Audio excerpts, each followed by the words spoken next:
ব্রাহ্মণবাড়িয়া ২ আসনের সংসদ সদস্য ব্যারিস্টার রুমিন ফারহানাকে শহীদ মিনারে শ্রদ্ধা নিবেদনে বাধা ও কর্মীদের মারপিটের ঘটনায় ১৫০ জনের বিরুদ্ধে মামলা দায়ের করা হয়েছে। রোববার দুপুরে আহাদ নামে রুমিন ফারহানার এক কর্মী বাদী হয়ে সরাইল থানায় মামলাটি দায়ের করেন।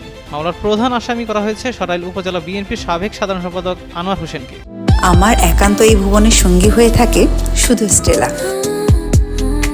সরাইল থানার ভারপ্রাপ্ত কর্মকর্তা ওসি মঞ্জুর কাদের ভূঁইয়া জানান, মামলার এজাহার নামীয় আসামি ৫ জন আর অজ্ঞাত আসামি ১৪০ থেকে ১৫০ জন।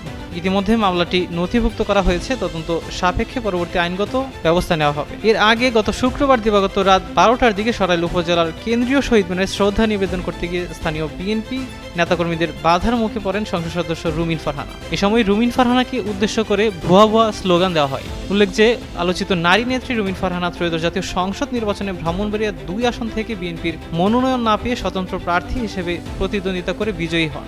দলীয় প্রার্থীর বিরুদ্ধে গিয়ে নির্বাচন করায় তাকে দল থেকে বহিষ্কার করে বিএনপি।